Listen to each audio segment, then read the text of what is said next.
My name is Rachel. I'm 29 years old, and I never imagined my life could implode at 7 o'clock on a Tuesday morning. The pounding on my apartment door was so violent it rattled the frame, and I remember stumbling out of bed thinking maybe it was the building manager or some kind of emergency. Instead, when I swung the door open, I was greeted by a sight that froze my breath in my throat. My younger sister standing there with two oversized suitcases, a duffel bag, and her designer purse eyes puffy from crying. Before I could even ask why my phone rang, it was my mother's voice, calm, rehearsed, almost smug. Rachel, your sister will be staying with you. She needs a place to heal, and from now on, your rent will be doubled. In that moment, everything I had worked for the sanctuary, I built the careful balance of my finances. The fragile peace I protected cracked apart like glass under pressure. I can still feel the weight of that word doubled. Rent had been the one stability I counted on, an arrangement that allowed me to save toward owning my own home. Now it was being weaponized against me, turned into leverage so my family could push their favorite daughter back into my space. I wish I could tell you I fought back right then, that I slammed the door or refused outright. But the truth, I stood frozen. My sister brushed past me like she owned the place, rolling her luggage over the hardwood floors I'd refinished myself. She tossed her purse on the couch, stretched out, and gave me a smile that was equal parts exhaustion and victory. And my mother, still on the line, didn't wait for my answer. Rachel, I expect you to make her feel welcome. Family takes care of each other. Don't make me involve your father. That was the hook, though I didn't realize it yet. It wasn't just my sister moving in uninvited. It was my independence being stripped away in real time, my years of discipline suddenly erased because someone else decided my life was more convenient if it served theirs.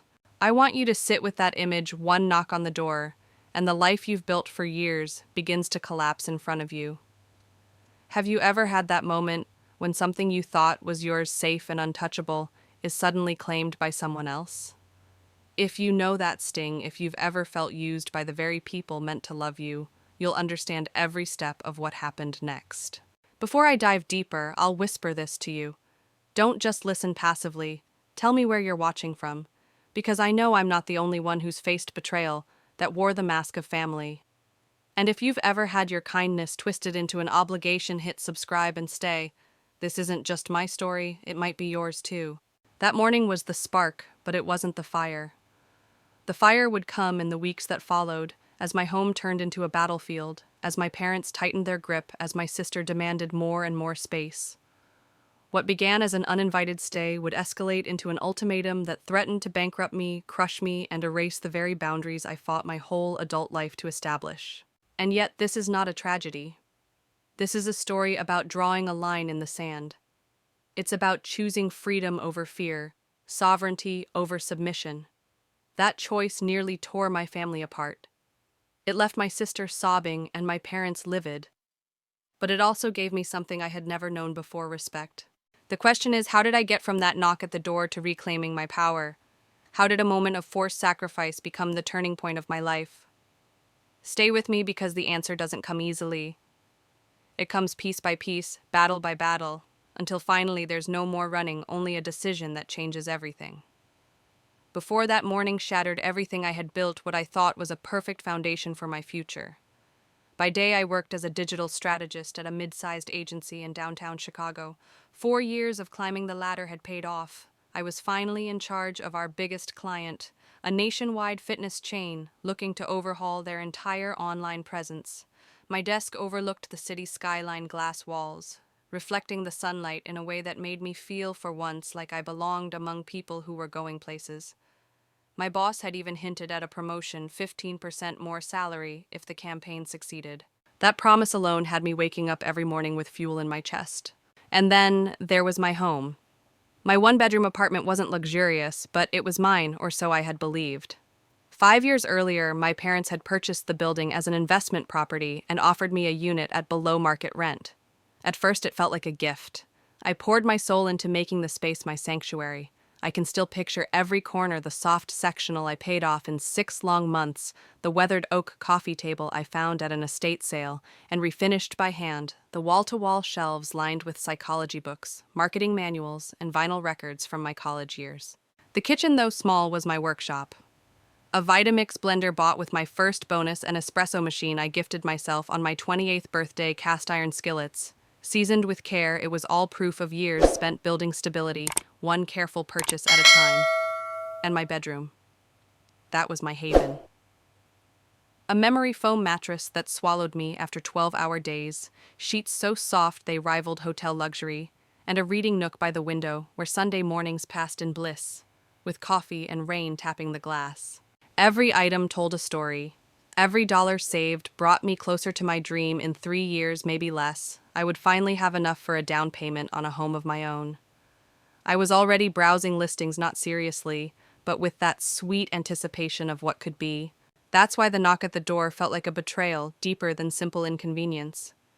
It wasn't just my sister intruding, it was the dismantling of a life I had architected carefully, brick by brick. You see, my family had always had 2 sets of rules. Stephanie, 3 years younger, had been the golden child. Private university, fully funded, despite her changing majors 3 times. A shiny new car handed to her the moment she turned 21. When she lost jobs, she simply moved back home rent-free. Meanwhile, I was forced to hustle. Part-time jobs through college, a car loan with interest, a parental loan to survive a layoff, one I had to repay, of course. I don't tell you this to sound bitter. I tell you because this is the soil from which the story grew. My parents' favoritism wasn't subtle. It was the rule book of our lives. Stephanie's comfort came first always. My stability was expected, demanded, and if it ever faltered, it was considered my failure alone. So yes, when she appeared at my door with puffy eyes and bags in hand, I shouldn't have been surprised. The script had been written long ago, and yet I was. Because I had convinced myself foolishly that this apartment was the one corner of my world immune to the family dynamic. But the truth was unavoidable. The sanctuary wasn't really mine. It was theirs to dangle, theirs to twist, theirs to take back at will. I want to pause here and ask you something, not as a storyteller, but as someone who's been where you might be right now. Have you ever thought you had carved out a piece of independence only to realize it was on loan? That at any moment someone else could claim it, rip it away, or double the cost? Tell me in the comments if you've ever had to defend your independence against people you thought you could trust. I'll read them all because I know these scars run deep, and they are not just mine. That's why I need you to understand the weight of what came next. This wasn't simply about sharing space. It was about a lifetime of imbalance being resurrected inside my walls. Stephanie stepping over the threshold that morning was the beginning of a war I didn't yet know how to fight.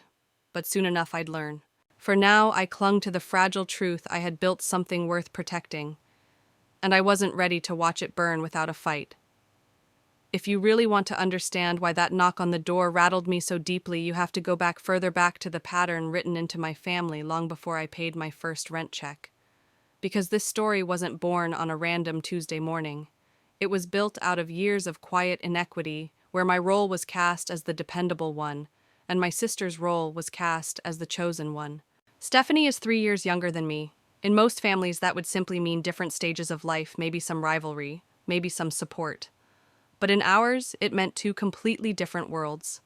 When I scraped together tuition through scholarships and late-night shifts at a diner, Stephanie bounced between majors at a private university, her bills fully covered by mom and dad. When my first car broke down, I had to sign loan papers, calculate interest, and work 2 jobs to keep up with payments. Stephanie. She got a shiny SUV with a bow on top the day she turned 21. I learned early that expectations were uneven. I was supposed to carry my weight, and then some. When I got laid off from an early marketing job, my parents offered help, but it came as a loan complete with an interest rate. When Stephanie quit a boutique job after a few months, she moved home rent-free, greeted with sympathy casseroles and parental pep talks about finding her passion. You could call it favoritism. I called it reality. It was the air we breathed in that house, her comfort first, my resilience second. And somewhere along the way, I stopped fighting it. I told myself I didn't need their approval, didn't need their support. I would build my own life outside their rules. That was how I made peace, by stepping out of the game altogether.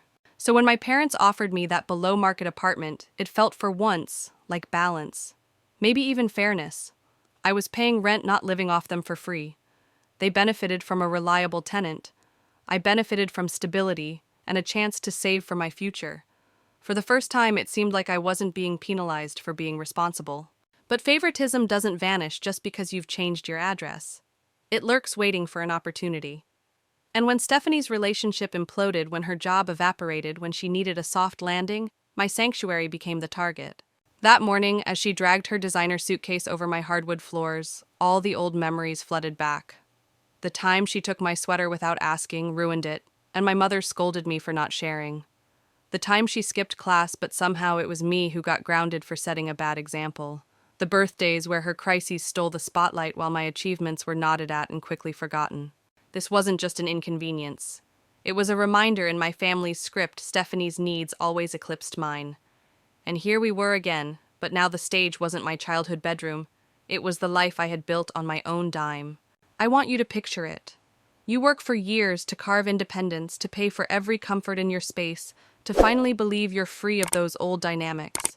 And then with a single phone call, your parents remind you you're still the one who bends, still the one who gives, still the one who sacrifices so your sibling can float. It's a suffocating realization. Have you ever felt it? That sense that no matter how far you run, family patterns drag you back like chains.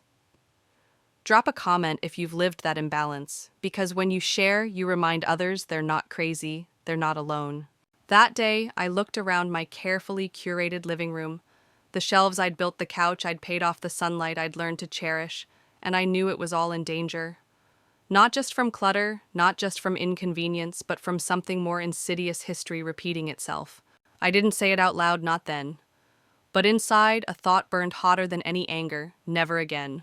I didn't know how yet, didn't know when, but I knew this time I wouldn't just swallow it.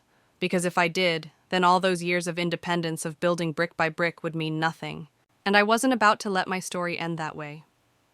2 weeks before that knock on my door, there were signs, small ripples, hinting at the tidal wave that was about to crash. I should have seen them for what they were, but when you've lived your entire life in a pattern of sacrifice, denial becomes second nature. It started with a text. Stephanie, who usually only reached out on birthdays or during family holidays, messaged me out of nowhere. "Hey sis, how are you doing?" 4 simple words, but from her they felt loaded. I stared at my phone, confused. Why now? I answered politely, but my gut twisted. This wasn't casual conversation. This was a setup. A few days later, Mom called. Her tone was unusually soft, almost rehearsed. "Rachel, your sister is going through such a difficult time. She and Mark broke up and her boss at the boutique was just impossible. She needed time, so she left the job. Family needs to stick together in moments like this." I remember pacing my apartment as she spoke, running my hand over the back of my sectional, glancing at the shelves that made the place feel safe. Something in her words set off alarms, like she was already laying the foundation for a decision I wouldn't be allowed to make. I murmured sympathy the way you do when you're cornered. "That's tough, Mom. I hope she's okay." But the truth, my chest tightened. Because I knew what family needs to stick together really meant in our house. "Rachel, brace yourself. You're about to be volunteered." The night before the invasion, life was ordinary. Too ordinary. I sat cross-legged in my bed, scrolling Pinterest, saving backsplash ideas for a summer project. I remember thinking how nice it felt to dream about little upgrades, tiles, colors, a cozy light fixture. I had no idea that by morning those dreams would be replaced with chaos. Then came Tuesday, 7 a.m., pounding at my door. My alarm wasn't set until 7:30. I stumbled half asleep, hair tangled, shirt wrinkled. I thought it was a package or a maintenance emergency. Instead, it was her. 2 suitcases, a duffel bag, that trademark designer purse, and eyes swollen from either crying or lack of sleep. "Surprised?" she chirped. "I'll be staying here for a while." I blinked, unable to process. "Stephanie, and what are you talking about? Why here? Why now?" She brushed past me like I was nothing more than a doormat. Luggage rolled across my hardwood. Mark cheated on me with some coworker. Can you believe it? 2 years wasted, and my boss completely toxic. I quit.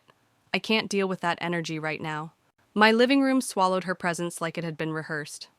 She dropped onto my couch, sighed dramatically, and scanned the place like it was a catalog she intended to order from. "This place is perfect," she said. "You've always had great taste, Rach." And that's when my phone rang. "Mom, The timing was too perfect. My stomach dropped. Allison, she always used my full name when she was about to steamroll me. Your sister is there, right? Make her feel welcome. She's going through a hard time. Don't be selfish. I stepped into the kitchen, lowering my voice. Mom, this is a one-bedroom. I don't have space for two people. Maybe we can help her find her own place. Jessica isn't family, Mom snapped when I suggested Steph's best friend as an option. Family takes care of each other. This is not the time to be difficult. Do I need to get your father involved? The threat landed like a hammer. My father was the enforcer. Any objection would be branded ungrateful, selfish, cold. I'd lived that script too many times. I looked at Stephanie, who was already unpacking toiletries on my coffee table, as if she had been waiting for this permission. My sanctuary was becoming her stage. That night, lying awake, I replayed the warning signs. The random text, the phone call about family sticking together, the way Mom's voice had carried no request, only command. I realized something chilling. This wasn't sudden. This had been planned. My apartment wasn't mine in their eyes. It was simply the next solution to Stephanie's problems, and I was expected to accept it again. But somewhere inside, a new resolve flickered. Not yet a blaze, but a spark. I didn't know how or when, but I knew this couldn't continue forever. The invasion didn't take long to escalate. By the second day, my apartment no longer felt like mine. Stephanie had rolled her luggage into the middle of my living room, pulled out hangers of clothes, makeup bags, and a stack of framed photos. My coffee table, the one I had refinished with my own hands, was suddenly littered with her perfume bottles, half-used candles, and hair accessories. Rach, she announced casually. I think I'll take your bedroom. The living room gets so much light in the morning, and you know I'm not a morning person. I stared at her, unable to believe the audacity. You can't be serious. This is my apartment. I need my bedroom. Her expression morphed into that perfect blend of hurt and indignation she had used on our parents her whole life. Wow. I just lost my boyfriend, my job. My whole life is upside down, and you can't make one small sacrifice to help me. The living room is bigger anyway. Don't be so uptight. My jaw clenched. The couch pulls out. That's already a compromise. You can use it, but the bedroom is off limits. Before she could argue further, my phone buzzed. A text from Mom, be kind to your sister. Remember all the times she was there for you. Times I couldn't recall any. Yet the pressure was suffocating. They were closing in one message at a time, rewriting the rules of my life without my consent. By evening, Stephanie had claimed the living room anyway. She fluffed my throw pillows, placed her photos on the shelf next to mine, and sang to herself as if she were redecorating her new home. I stood frozen, my sanctuary shrinking with every item she unpacked. Something inside me snapped. I grabbed a notepad and sat across from her. We need ground rules. She raised an eyebrow. Rules? Are you seriously giving me a roommate contract? I'm your sister, not some stranger from Craigslist. Exactly, I said, trying to keep my voice even. Because we're sisters, it's even more important. Boundaries protect relationships. Quiet hours, shared expenses, respect for personal space. Otherwise, this won't work. She laughed. Actually laughed. Relax, Rach. This isn't forever. Stop being so uptight. But her words didn't erase the reality. Her toothbrush was already in my bathroom. Her shoes lined by my front door. Her voice echoing in my walls like she owned them. Have you ever watched someone take over your space while pretending it's a favor to you? Have you seen your own boundaries trampled under the guise of family support? If you've been there, tell me in the comments what it felt like. Because hearing your story helps remind others they aren't alone in this fight. I sat on the edge of my bed later that night, listening to Stephanie's TV blaring through the thin walls, and I realized my fight wasn't about a bedroom or a couch. It was about my identity. Every boundary I'd drawn as an adult was being erased in real time. The invasion had begun, and I knew this was only the first battle. Because if I didn't stand firm now, I would lose everything I'd built, not just my apartment, but my freedom. By the third week, my apartment felt like enemy territory. Stephanie had transformed my carefully curated space into her personal kingdom. The once calm rhythm of my mornings, coffee journaling, soft music was replaced by her chaos. Curling irons buzzed on my bathroom counter. Dishes piled high in the sink, never hers to clean. Clothes spread across the couch like a retail floor after Black Friday. One evening, I came home from work and found 3 of her friends sprawled across my living room, sipping wine from my glasses, eating takeout I hadn't been asked about, and talking loudly about weekend plans. Stephanie stood in the middle of them, laughing, gesturing like a hostess. She didn't even look embarrassed when I walked in. "Rachel," she called out, "this is Tara, this is Gina, and you remember Nicole. We're just hanging out. Hope you don't mind." I froze in the doorway, clutching my bag. This is my home. I didn't agree to this. Her face tightened just for a moment, then she plastered on a smile. "Come on, don't be dramatic. You should join us. Family should be more fun." My throat burned. I wanted to scream, but instead I excused myself, retreating into my bedroom like a guest in my own life. That night, as their laughter rattled the walls, I sat on my bed and scribbled in my journal. I wrote words I hadn't allowed myself to admit aloud. If I let this go, I'll lose myself completely. She's not just crashing, she's taking over. 2 days later, it got worse. I came home early, hoping to salvage a bit of quiet. Instead, Stephanie stood in the kitchen holding my spare key. "By the way," she said casually, "I made a copy, just in case." The air left my lungs. "You what?" "Relax. It's practical. What if I get locked out? What if you're not home? You should be thanking me." That was the moment the weight of her entitlement became unbearable. She had crossed from invasion to occupation. My home wasn't mine anymore. I confronted her that night, my voice shaking with rage I'd bottled too long. "You don't get to copy my key without asking. You don't get to bring people here without asking. This is my apartment, not yours." She smirked, leaning against the counter. "You're overreacting. Stop acting like a landlord. You're supposed to be my sister." That word's supposed to cut deeper than I expected. It wasn't about being sisters. It was about control. Every rule I set, she twisted into cruelty. Every boundary I defended, she painted as betrayal. And here's where I need to pause and ask you, because I know I'm not alone. Have you ever had someone rewrite the rules of your life, all while smiling in your face? If you have, share below. Your story might give someone else the courage to draw the line. That night, lying in bed, I realized something terrifying. If she had a key, she had control. She could come and go as she pleased. She could bring anyone she wanted. She could reduce me to a stranger in my own life. The fear gnawed at me, but beneath it, a new fire sparked. For years, I'd played the role they wrote for me, the quiet daughter, the compliant sister, the one who never made waves. But this wasn't about being difficult. It was about survival. Stephanie thought she had won. She thought she could stretch her stay, indefinitely push, until I collapsed into silence. But for the first time in years, I felt the strength of defiance stirring. I didn't know how yet, but I knew this much: I would not let her steal the only space that truly belonged to me. The breaking point arrived on a stormy Saturday night. I'd spent the day at work, exhausted, craving nothing more than a quiet evening with a book and a warm meal. Instead, when I pushed open my front door, I was met with flashing lights, pounding music, and the smell of alcohol so strong it stung my nose. My apartment, my sanctuary, had been turned into a party venue. Strangers filled every corner. People danced on my rug, spilled drinks on my couch, and laughed so loud the walls seemed to vibrate. Stephanie stood in the center, hair-curled, glass-raised queen of the chaos. I froze, my bag slipping from my shoulder. "What the hell is this?" She turned, smiling like she'd been waiting for me. "Rachel, don't be so uptight. It's just a few friends. You should let loose for once in your life." A few friends.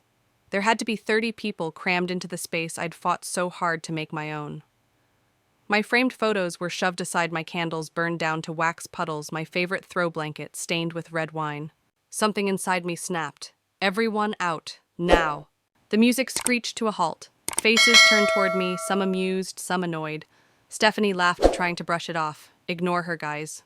She's just having one of her moods." Moods. My voice trembled, but not from fear, from fury. "This is my apartment. You don't get to decide what happens here. Everyone out right now." The crowd muttered and shifted. A few slipped out quietly. Others rolled their eyes but moved toward the door. Stephanie's smile faltered, then hardened. "Unbelievable," she hissed once most had gone. "You embarrassed me, in front of my friends. Do you know how cruel you sound? I needed this. I needed them, and you just ruined it." I stared at her, shaking my head. "You've taken over everything. My space, my peace, my boundaries. And now you're mad because I won't let you destroy it all. This isn't about me being cruel. This is about you not respecting me." She crossed her arms, eyes narrowing. "You've always been jealous. I've always been the fun one, the one people actually like. And now you're just proving it. You can't stand that I bring light into a place you've made so dull. Jealous." The word hit like a slap. All my life that had been her weapon. The idea that I should envy her charm, her confidence, her ability to draw people in. But standing in the wreckage of my own home, I realized the truth. I wasn't jealous. I was furious. And I was done. I didn't raise my voice. I didn't scream. I simply said, if you don't respect this space, you can't stay here. Period. She gasped like I'd threatened her life. You wouldn't dare. Mom would never forgive you. There it was, the trump card, family loyalty, the invisible leash. She thought it would hold me like it always had. But this time it snapped. I turned and walked to my bedroom, locking the door behind me. My hands shook as I leaned against it, listening to her mutter curses under her breath. For the first time, I didn't feel powerless. I felt something else entirely resolve. Later, lying in bed, I whispered to myself, you don't have to accept this. You don't have to let her win. And that whisper became a promise. Because that night I realized it wasn't just Stephanie I was fighting. It was every voice that told me I had no right to say no.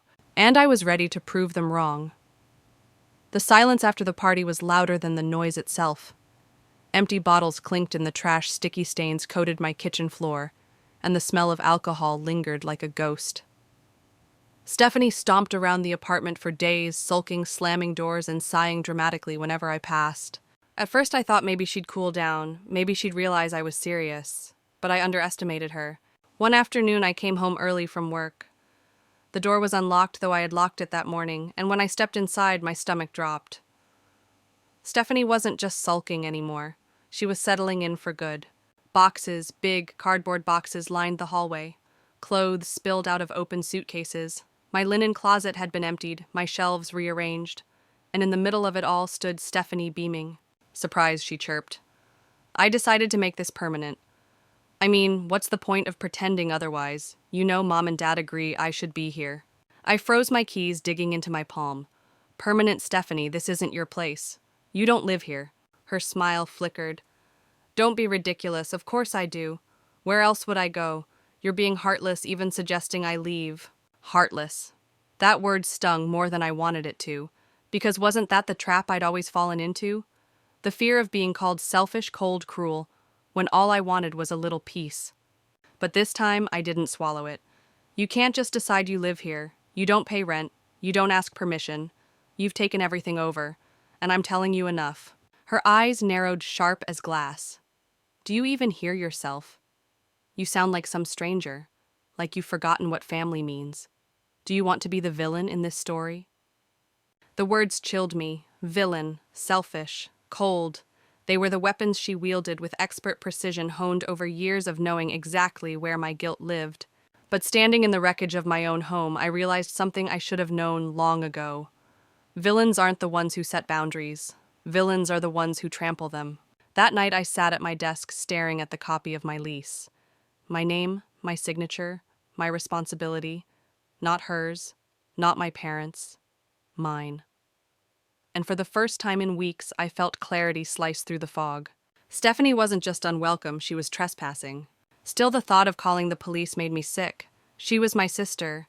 Could I really treat her like a stranger, but wasn't she the one who treated me like one first? I decided to give her one last chance. A real conversation. No yelling, no pleading, just truth. The next morning, I found her sprawled on the couch scrolling on her phone. Stephanie, I said steady but firm, you can't stay here anymore. This isn't negotiable. You need to move out today. She laughed, tossing her hair back. Or what you'll call the cops on your own sister, please. You don't have the guts. My pulse pounded, but I didn't back down. Try me. For a flicker of a second, fear crossed her face. But then she smirked, doubling down. You'd regret it. Mom and Dad would never forgive you. They'd cut you out completely. Maybe once that would have broken me, but not anymore. I leaned closer, meeting her eyes. Then let them. Because I'd rather be alone than live like this.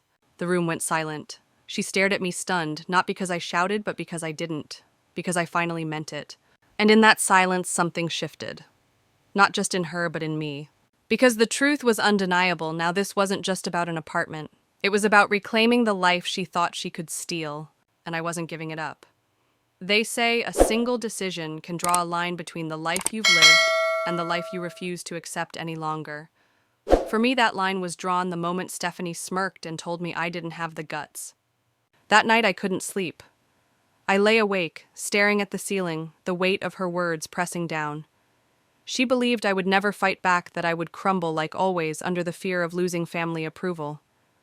But what she didn't realize was that I'd already lost their approval years ago. What I hadn't lost, what I refused to lose, was myself. By sunrise, the decision was made. I grabbed my phone and the contact number for the property manager. My hands trembled as I dialed, but my voice stayed steady. I need to know my legal options if someone is staying in my apartment without permission. The words felt heavy, final, but they also felt like freedom. When I hung up, I knew what came next. It wasn't going to be easy, it wasn't going to be pretty, but it was inevitable. Later that morning, Stephanie padded into the kitchen in one of my shirts, yawning like she'd had the best night's sleep of her life. She opened the fridge, poured herself orange juice, and said casually, "So, I was thinking of rearranging the furniture. It'll make the space more lively." Her ease, her entitlement, it was fuel on the fire already burning inside me. I set my coffee cup down and looked her straight in the eye. "Stephanie, this ends today." She laughed, a sharp sound that made my chest tighten. "Oh, you're serious. What are you going to do? Rachel, lock me out." "Yes," I said quietly, "if I have to." Her smile faltered just a hair. She tilted her head, studying me. "You think you're strong now, but you won't follow through. You never do." And there it was, the truth of how she saw me. Weak, afraid, easy to manipulate. But this time I wasn't folding. "I've already spoken to management," I said. "If you're not out by tonight, I'll take the next step. This is your warning and your last." Her eyes narrowed, and for the first time I saw fear glimmer beneath her anger. She masked it, quickly snapping back. "You'd betray your own sister over an apartment. You're pathetic." I didn't rise to the bait. I didn't argue. I simply repeated tonight. The hours that followed were unbearable. She slammed cabinets, muttered insults, called our parents, and put them on speaker so I could hear them beg me to stop being cruel. Every guilt trip, every accusation, every attempt to twist the narrative, it poured over me like acid. But I held the line. 'Cause here's the thing about boundaries, they don't work unless you enforce them. When the sun dipped low, I gathered my courage. My heart pounded as I stood in the hallway watching Stephanie shove her clothes into a suitcase with jerky, angry movements. She spat venom with every zipper pull about how I was jealous, ungrateful, a failure as a sister. But for the first time, her words didn't stick. They fell around me like pebbles hitting stone.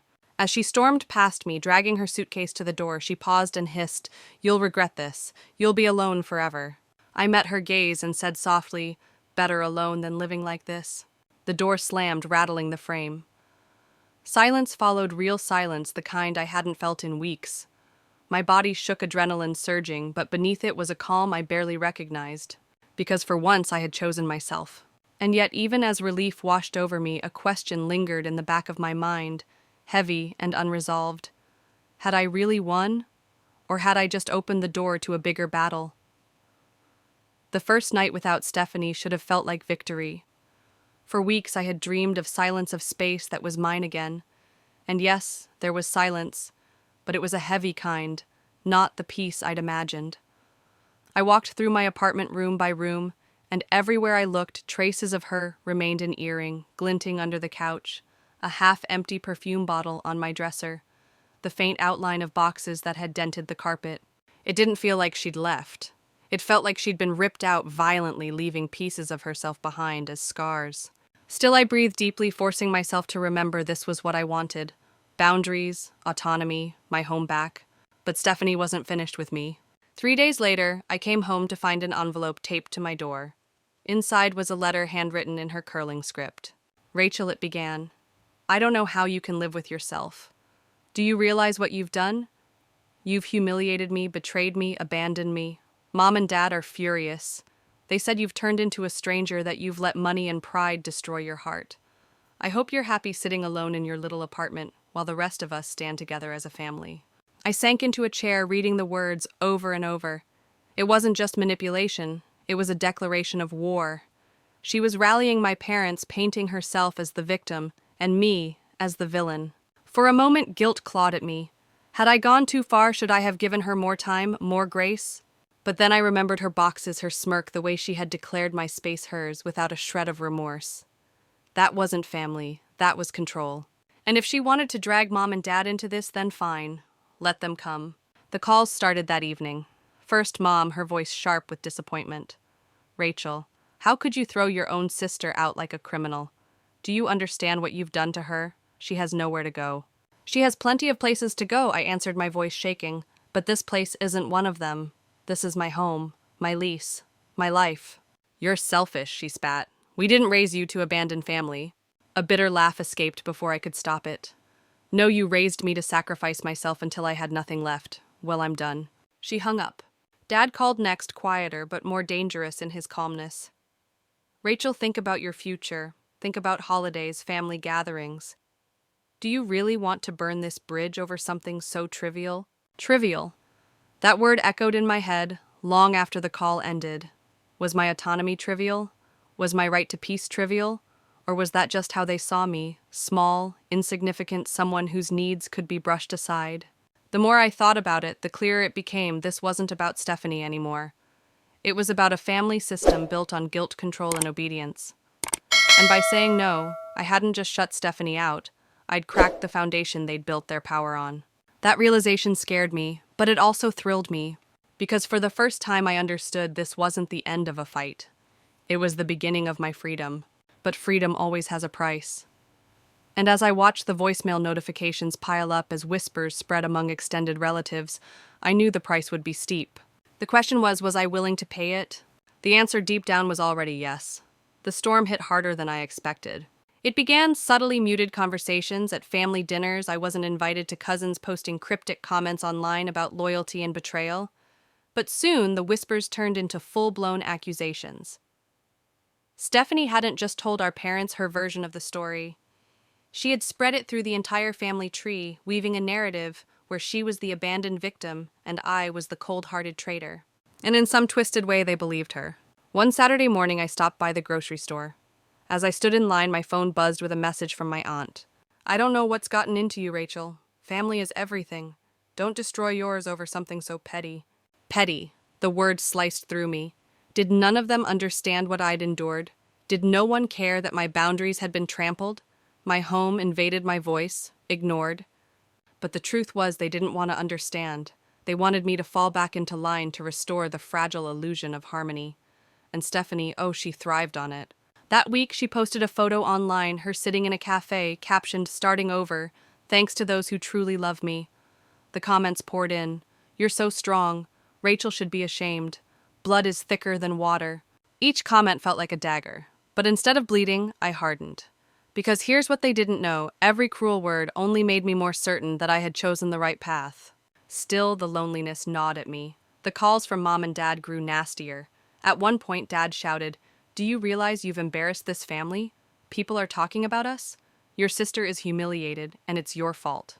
I wanted to scream back that Stephanie had humiliated herself, that she'd used me until I had nothing left. But I held my tongue. Not because I doubted myself, but because arguing with them was like shouting into the wind. Late at night, though, doubt crept in. What if they were right? What if I was being too rigid? What if standing my ground meant losing not just Stephanie, but everyone connected to me? That fear reached its peak 2 weeks later when Mom showed up at my apartment unannounced. I opened the door to see her standing there, arms crossed, eyes blazing. "Rachel, enough of this nonsense. You will call your sister. You will apologize. And you will fix this." Her tone wasn't a request. It was an order. For a heartbeat, the old me stirred the girl who had always obeyed, always bent, always put everyone else first. My throat tightened, words trembling on the edge of surrender. But then I glanced behind me into my apartment. My space, my safe haven. Hard-won and mine alone. And something inside me clicked. "No," I said softly but firmly, "I won't." Her face twisted in shock like she'd been slapped. "Excuse me. I won't apologize for protecting myself. I won't apologize for wanting peace in my own home. And I won't apologize for saying no." The silence between us was suffocating. She stared at me, mouth opening and closing like she couldn't comprehend what she was hearing. Finally, she spat, "If you shut us out, don't expect us to come running when you need us." I swallowed hard. "Maybe I don't need you the way you think I do."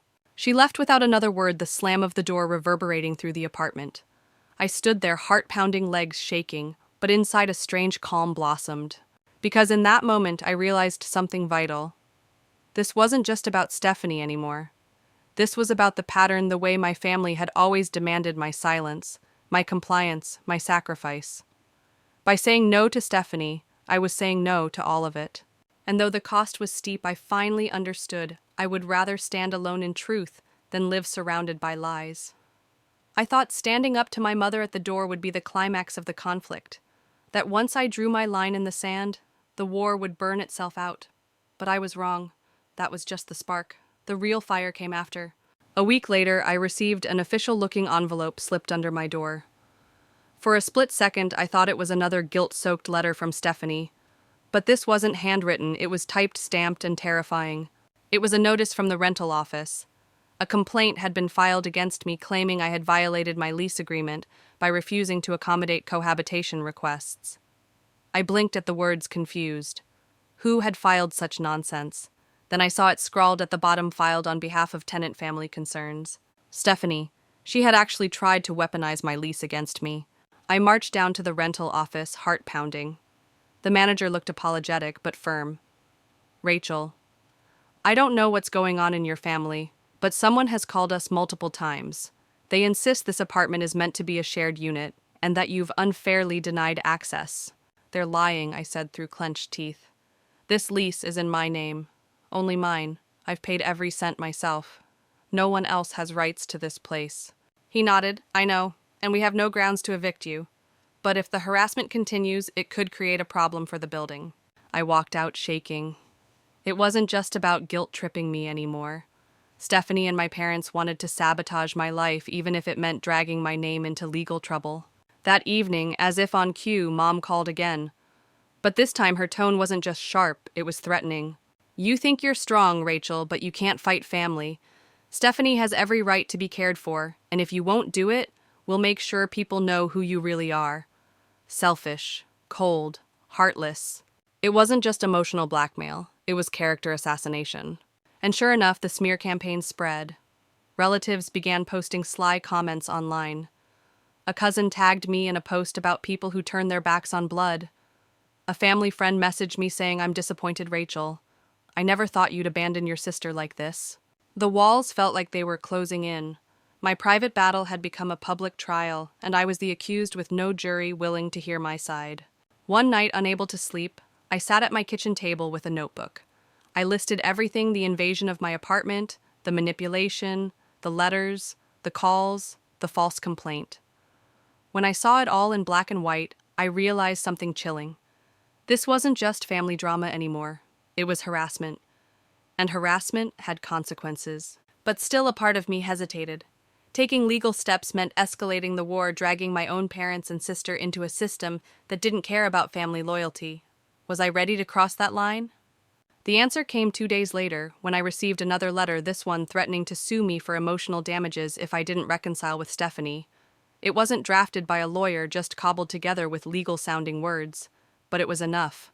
Enough to show me they weren't going to stop. That night, staring at the ceiling, I whispered to myself, if they want a war, they'll get one. But it won't be on their terms. And deep inside, I felt a shift. This wasn't about Stephanie moving in anymore. It was about freedom.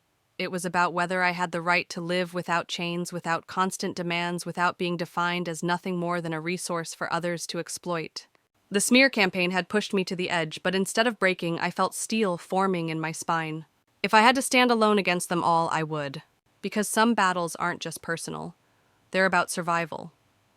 By the time their bogus legal notice landed in my mailbox, I knew I had to change tactics. Up until then, I'd been reacting, defending myself, answering calls, explaining to anyone who'd listen. But it was like playing chess against someone who kept flipping the board. No matter how carefully I moved, they rewrote the rules. So I stopped playing defense. I called a lawyer. Sitting across from her in a quiet office downtown felt surreal. Her name was Claire, sharp-eyed and calm, the kind of woman who carried both warmth and steel in equal measure. After I explained everything, every letter, every call, every fabricated complaint, she leaned back, folded her hands, and said, Rachel, what your family is doing is harassment. You don't have to live like this. The word harassment hit me like a lightning bolt. It wasn't just family drama, it wasn't me being oversensitive. It was abuse, plain and simple, and abuse had consequences. Claire helped me draft a cease and desist letter, formal and direct. Reading it aloud gave me chills. Any further attempts to interfere with my housing employment or personal reputation will be met with legal action. But even as I sealed the envelope, part of me trembled. What if this just enraged them more? What if drawing the line so boldly meant they'd strike back harder? That night, I sat alone in my apartment, staring at the glow of the city lights through my window. I whispered to myself, am I really ready to face the fallout? The next day, before I could even deliver the letter, I got a call from my cousin Amanda. She was one of the few family members I hadn't heard from since this all began. Rachel, she said, her voice low, almost conspiratorial, I think you should know something. My heart thudded. She continued. Stephanie has been telling people she's entitled to your apartment because Mom and Dad promised her she could live there once you moved out. She's been showing people texts from Dad saying you're just keeping it warm for her. For a moment, I couldn't breathe. So that was the twist. This hadn't been about me at all. It had been orchestrated long before a plan where I was just a placeholder until Stephanie decided she wanted in. Amanda hesitated, then added, I don't agree with them. That's why I'm calling you. But you need to be careful. They're not going to back off. When I hung up, my chest felt like it was caving in. The betrayal cut deeper than any letter or complaint. My own parents had set me up like a pawn in a game I never agreed to play. For hours, I paced my apartment, torn between fury and heartbreak.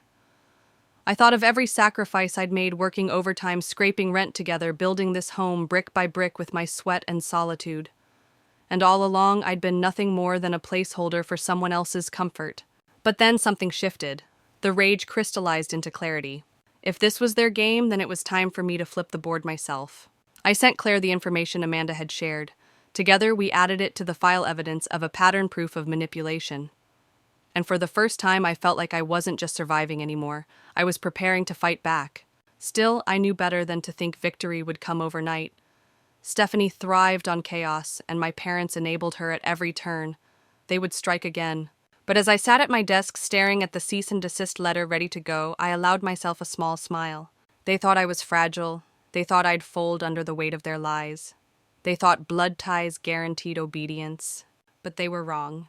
Because now I wasn't just protecting an apartment. I was defending my right to exist without strings, without ownership, without being someone else's pawn. And this time I wouldn't just say no. I'd make it impossible for them to ever try again. When Amanda revealed my parents' secret promise to Stephanie, something inside me cracked open. It wasn't shock anymore, it was confirmation. Confirmation that every guilt trip, every angry phone call, every lie had been part of a bigger plan to turn me into a stepping stone for my sister's comfort. For a few days, I tried to carry on with my routine. I went to work, smiled at colleagues, kept my head down. But beneath the surface, a storm brewed. Each time my phone buzzed, I felt the weight of betrayal pressing down. And when I finally gathered the courage to answer one of Mom's calls, her first words made my skin crawl. Rachel, she said smoothly, as if nothing had happened. It's time to stop this nonsense. Stephanie will move in next week. We'll help her pack. Be reasonable. Her tone wasn't a request. It was an announcement, as if my opinion had never mattered. That was the moment I decided there would be no more silence. Mom, I said, steady, but shaking inside. If Stephanie sets one foot in this apartment, I'll have the police here before she can unpack a bag. And if you try to interfere again, my lawyer will handle the rest. The silence on the other end was so long I thought the call had dropped. Then came her hiss. You wouldn't dare. I already have, I whispered and hung up. For the first time, I felt the power shift. But power never changes hands quietly. 2 nights later, I returned from work to find a moving truck parked outside my building. And standing by the truck was Stephanie, arms folded, smug smile plastered across her face. Beside her, Mom and Dad looked on like generals ready to oversee a conquest. My chest tightened, but instead of panic, I felt clarity. I walked right up to them. What are you doing here? Stephanie smirked. What does it look like I'm moving in? Mom and Dad said it's time. Behind her, movers began unloading boxes. I stepped into their path. Put those back in the truck, I told them. This is my apartment, my lease, my name on the contract. You're trespassing. The movers hesitated, looking from me to Stephanie. She laughed, tossing her hair. You don't scare anyone, Rachel. You've always been weak. Just step aside. But I didn't move. Instead, I pulled out my phone and with deliberate calm dialed the police. 911, what's your emergency? My sister is attempting to illegally move into my residence, I said loud enough for everyone to hear. I have documentation showing I am the sole tenant. Please send an officer. The color drained from Mom's face. Dad muttered something under his breath. But Stephanie. she exploded. "You're calling the cops on your own family," she screamed, her voice echoing across the parking lot. Neighbors began peeking from balconies, whispers spreading like wildfire. "Yes," I said firmly, my hand shaking, but my voice steady. "Because family doesn't mean ownership. Family doesn't mean erasing my life for yours." Within minutes, a patrol car pulled up. The officer listened as I presented my lease, my ID, and even the complaint history I documented. He turned to Stephanie, who was still ranting about rights and promises. "Ma'am," the officer said flatly, "you have no legal claim here. If you continue to harass your sister, you could face charges." Stephanie's jaw dropped. Mom's eyes flashed with rage. Dad tugged her arm, whispering, "Enough, let's go." But before leaving, Mom spat one final line. "You've destroyed this family, Rachel. Don't expect us to be there when you realize how alone you are." The truck pulled away. The parking lot fell silent. And as I stood there, the night air cool against my face, a strange calm washed over me. Yes, I felt alone, but for the first time I also felt free. Back upstairs, I collapsed on the couch, shaking from the adrenaline. The apartment was quiet, just me and the faint hum of the fridge. For years, that silence had terrified me. Tonight it felt like a victory song. But deep down, I knew this wasn't the end. Families like mine don't walk away quietly. They regroup, they scheme, they come back. Still, one truth rang louder than their threats: they couldn't touch me anymore. Not without consequences. And for the first time in my life, I wasn't the one trapped. They were. The night after the moving truck debacle, I barely slept. My body was exhausted, but my mind refused to quiet down. Every replay of Stephanie's rage, Mom's venom. Dad's silence felt like ghosts circling my room. Yet beneath it all, there was a strange lightness, like I had finally broken through a wall that had hemmed me in for years. By morning, I knew I had to make a choice: keep waiting for the next ambush, or close the door for good. So I wrote a letter not to them, but to myself. I poured out every wound, every manipulation, every moment when I'd been told I was less weak or disposable. I wrote until my hand cramped, and when I was done, I set the paper in a metal bowl on my balcony and lit a match. Watching the flames devour the words was the most liberating ritual I'd ever experienced. It wasn't about forgetting. It was about refusing to carry their poison any longer. But letting go didn't mean hiding. I met with Claire again that week. We filed the cease and desist officially this time, backed by the police report from the attempted takeover. Claire looked me in the eye and said, "Rachel, you've built a wall of protection they can't climb over. If they try, the law is on your side." Walking out of that office, I realized something important. Freedom wasn't just about locking others out. It was about opening space for myself to live, and so I began rebuilding. I repainted the apartment bright yellows and calming blues, colors Stephanie would have mocked, but which made me smile every time I walked in. I bought a small secondhand bookshelf and stacked it with novels I'd been too anxious to read while under siege. I started cooking real meals again, filling the kitchen with scents of garlic and rosemary, reclaiming the joy in simple rituals. Neighbors who'd watched the parking lot drama unfold began stopping me in the hallways. "You stood your ground," one said, almost admiring. For the first time, I didn't shrink from their eyes. I realized I wasn't just surviving behind closed doors, I was showing others what it looked like to reclaim your voice. Still quiet moments brought whispers of doubt. Was Mom right? Had I destroyed my family? Would holidays and milestones forever be scarred by this rift? Those questions lingered heavy as stones. But then I'd remember the police officer's words, Amanda's warning, Claire's certainty. And deeper still, I'd remember the sound of my own voice that night, steady and unshaken, because family doesn't mean ownership. That was the truth I chose to carry. Weeks later, Amanda texted me, "They're still furious, but they've stopped trying. Maybe they know they lost." Her words confirmed what I already felt in my bones. I hadn't just defended an apartment. I had defended the right to be more than a placeholder, more than a scapegoat, more than a pawn in someone else's game. And though I was alone in the way Mom had warned, it wasn't loneliness, it was sovereignty. I sat on my balcony one evening watching the sun sink behind the city skyline and thought of all the people out there who might be facing the same battles. Families who confuse control with love, who weaponize loyalty, who mistake blood for ownership. That's when I turned on my camera. I spoke directly not just to my reflection, but to anyone who had ever felt trapped the way I had. You don't owe anyone your freedom. Not parents, not siblings, not anyone who tells you your life belongs to them. You get to draw the line, and if they cross it, you get to stand tall. That doesn't make you selfish. It makes you free. And before ending the recording, I added softly, "If this story resonates, share your own in the comments. Let's build a community where no one feels alone in drawing the line." And if you want to hear another chapter 1 that dives even deeper into how betrayal can transform into clarity, stick around. The next story might just give you the courage you've been waiting for. I smiled as I clicked stop, because I knew then my family hadn't destroyed me. They had unwillingly handed me the gift of reclaiming my voice. And with that, I turned back to my little apartment, my colors, my books, my freedom finally mine. When I look back now, the strangest part is not the chaos, it's the calm that followed. For so long, I thought peace meant everything around me had to be perfect. That family harmony was the price of my belonging. But peace, I've learned, is the space you carve for yourself when the noise refuses to stop. In that quiet space, I began to hear my own voice again. I rediscovered the joy of small rituals, watering the plants on my balcony, letting sunlight spill across the pages of a novel, cooking dinner, slowly instead of rushing through survival meals. Each simple act became a declaration: I am here. I am whole. I am free. There are still moments of ache. Holidays pass without calls from my parents' birthdays, without cards.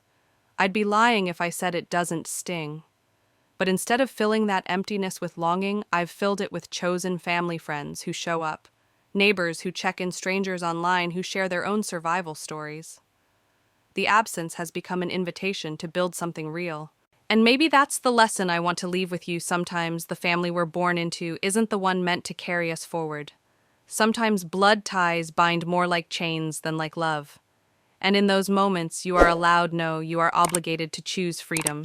So if you're listening to this right now and you feel the weight of someone else's claim on your life, remember, you don't owe them your silence. You don't owe them your obedience. You owe yourself the chance to breathe freely. And the moment you take that chance, you'll find, just like I did, that peace isn't given, it's built.